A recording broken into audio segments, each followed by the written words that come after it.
로마서 11장. 그러면 내가 묻겠습니다. 하나님께서 자기 백성을 버리셨습니까? 결코 그럴 수 없습니다. 나 자신도 이스라엘 사람이요, 아브라함의 씨에서 난 자요, 베냐민 지파에 속한 사람입니다. 하나님께서는 미리 아신 자기 백성을 버리지 않으셨습니다. 여러분은 성경이 엘리야에 관해 말한 것을 알지 못합니까? 그가 이스라엘을 고발해 하나님께 호소하기를, 주여, 그들이 주의 예언자들을 죽이고 주의 제단들을 부수었습니다. 오직 저만 남았는데 그들이 제 목숨도 찾고 있습니다. 라고 했습니다. 그러나 하나님께서 그에게 무엇이라고 대답하셨습니까? 내가 나 자신을 위해 바알에게 무릎을 꿇지 않은 7,000명을 남겨두었다 라고 하셨습니다. 그러므로 이와 같이 지금도 은혜로 선택을 받아 남은 사람이 있습니다. 그리고 만일 은혜로 된 것이면 행위로 인한 것이 아닙니다. 그렇지 않으면 은혜는 더 이상 은혜가 되지 못합니다. 그러면 무엇입니까? 이스라엘은 자기들이 찾던 것을 얻지 못했습니다. 오직 택하심을 받은 사람이 얻었고 나머지 사람들은 완악해졌습니다. 기록되기를, 하나님께서 오늘날까지 그들에게 혼미한 심령과 보지 못하는 눈과 듣지 못하는 귀를 주셨다라고 한 것과 같습니다. 또 다윗도 말하기를, 그들의 밥상이 그들에게 덫과 올가미와 거치는 것과 보응이 되게 하시고 그들의 눈이 어두워져 볼 수 없게 하시고 그들의 등이 영원히 굽게 하소서라고 했습니다. 그러면 내가 묻겠습니다. 그들이 완전히 쓰러져 내버려야 할 정도로 넘어진 것입니까? 결코 그럴 수 없습니다. 도리어 그들의 넘어짐으로 구원이 이방 사람에게 이르러 이스라엘이 시기하게 하려는 것입니다.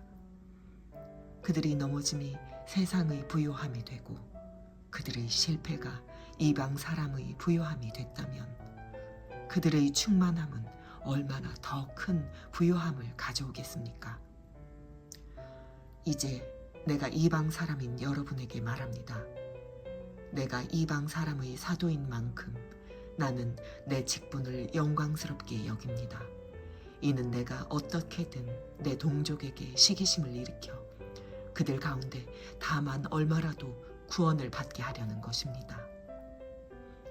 하나님께서 그들을 버리신 것이 세상의 화목이 됐다면 하나님께서 그들을 받아들이시는 것은 죽은 사람 가운데서 살아나는 것이 아니고 무엇이겠습니까? 첫 열매로 바치는 반죽 덩어리가 거룩하면 반죽 전체 덩어리도 그러하고 뿌리가 거룩하면 가지도 그러합니다. 그런데 가지들 가운데 몇 개가 부러졌는데 돌 올리브나무인 그대가 그들 가운데 접붙임을 받아 참 올리브나무 뿌리의 자양분을 함께 나누어 받는 사람이 됐으니 그 가지들을 향해 자랑하지 마십시오.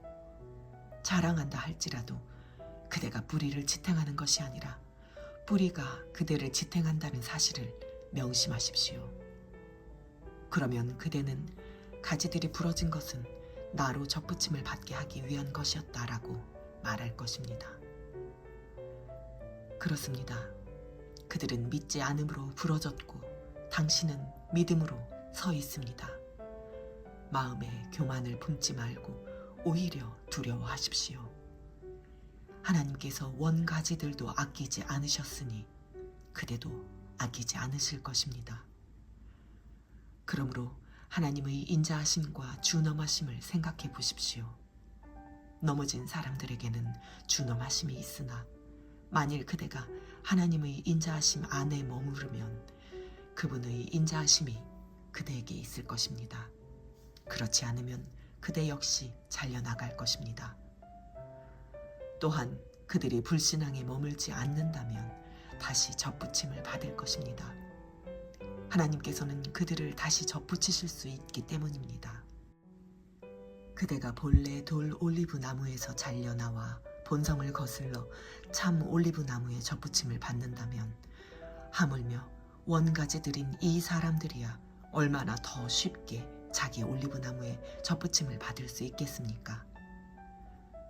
형제들이여, 나는 여러분이 이 비밀에 대해 알기를 바랍니다.